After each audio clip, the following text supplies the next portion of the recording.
You are stressed, you are broke, and you are currently refreshing your banking app as if a miracle is going to happen in the next 30 seconds. It won't. You are a slave to a piece of paper that doesn't even exist in physical form anymore. You spent your rent money on a pair of shoes to impress people you actually despise, and now you are eating generic brand cereal out of a coffee mug. You think you have a money problem. You don't.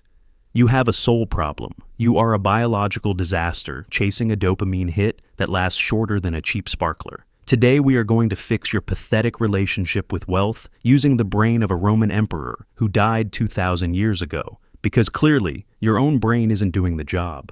We are diving straight into the psychology of money using Marcus Aurelius's technique.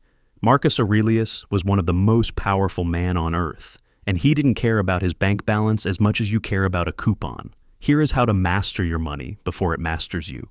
Because most of you think that if you just had an extra $1,000 a month, your life would be a dream. You are wrong. The problem isn't that you don't have enough. The problem is that your desire is a bottomless pit. You get a raise, and suddenly you need a better car. You get a bonus, and suddenly your perfectly fine television looks like a piece of junk from the Stone Age. This is called hedonic adaptation, but in savage terms, it is called being a dummy. You are running on a treadmill, trying to catch a carrot that is duct taped to your own forehead. If you cannot be happy with a crust of bread and a clear conscience, you will never be happy with a private jet. The psychology of money starts with realizing that more is a lie. Control your impulses, or your impulses will sell your soul to a credit card company at 24% interest. Stop filling a bucket that has no bottom. Wealth is an indifferent preference. Listen closely because your consumer-driven brain is going to struggle with this one. Marcus Aurelius taught that things like health, reputation, and wealth are preferred indifferents. This means it is objectively better to have them than not to have them, but they do not make you a good or bad person.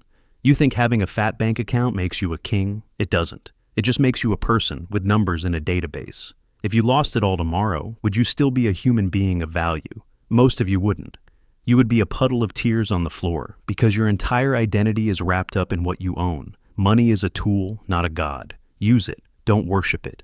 If you have it, great. If you don't, you are still the master of your own mind. Stop letting your net worth dictate your self-worth. Secondly, stop buying trash to impress trash. This is the one that really burns my gears. You are literally working 40 hours a week at a job you hate, dealing with a boss who has the personality of a wet rag, just so you can buy stuff to show off to people on social media who don't even like you. Marcus Aurelius wondered how every man loves himself more than others, but yet sets less value on his own opinion of himself than on the opinion of others. Why do you care what a stranger thinks about your watch? They are a loser. Why are you financing a luxury SUV when you live in an apartment the size of a shoebox? You are performing for an audience that isn't even watching. The psychology of money is 90% ego management. If you kill your ego, you will suddenly realize you are actually quite wealthy because you don't need all that useless plastic cluttering up your life. Fame and fortune are temporary vomit. Everything you are chasing is going to be dust. In 100 years, nobody will remember your name, your brand, or your hustle. Marcus Aurelius reminded himself daily that even the greatest emperors are eventually forgotten. So, why are you stressing about building an empire? Just pay your bills and be a decent person. People spend their whole lives stressed, angry, and sleep-deprived just to accumulate wealth that their spoiled grandkids will blow on gambling and bad investments anyway. View money as a flowing river. It comes in and it goes out.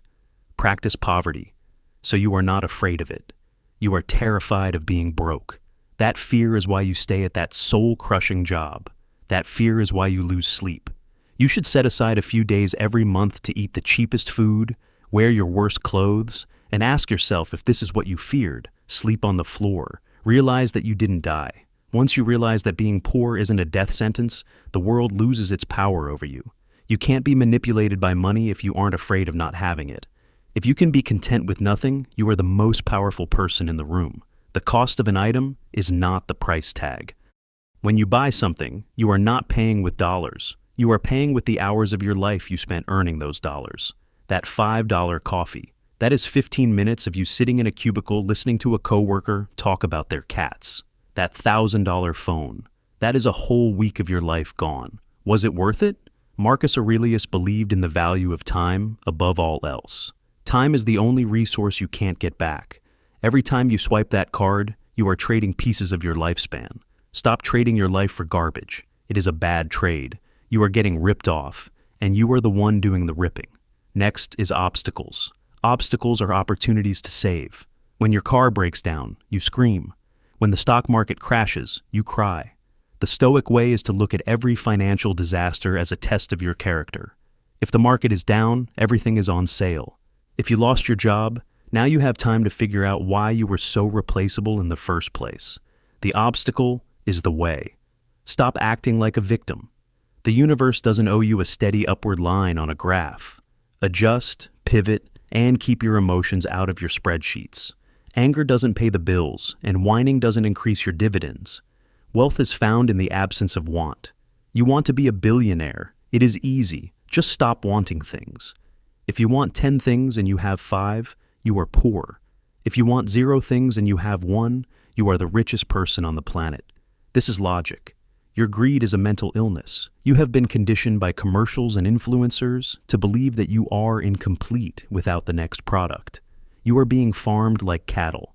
Marcus Aurelius lived in a palace, but his mind lived in a place of simplicity. He knew that the more things you own, the more things own you.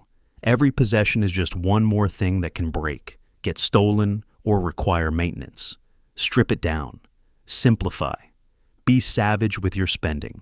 Let's talk generosity. The psychology of money should include the psychology of generosity. Marcus Aurelius served the people. He sold off imperial treasures to pay for the state debts during a plague. If you are obsessed with getting, you are in a state of constant anxiety. If you focus on giving or being useful, you find peace. Don't be a stingy little rat. Use your resources to fix problems, not just to build a bigger fence around your ego. So, there you have it. You are still broke, but hopefully you are now slightly less of an idiot. Money is a tool, your ego is the enemy, and Marcus Aurelius would probably tell you to delete your shopping apps and go read a book. Stop being a slave to your desires. Stop letting a bank statement define your happiness. Go out there, work hard, stay savage, and stop measuring your worth by the digits in a bank app that could vanish tomorrow. You are a dying animal chasing shiny rocks while your life slips away. Master your mind, kill your ego, and stop being a financial slave. The comment of the day goes to Mom Yorba, and it reads, "Can we make this mandatory for new parents to listen to? Parents are great at raising little narcissists these days." Well, some people will feel attacked, others will feel seen.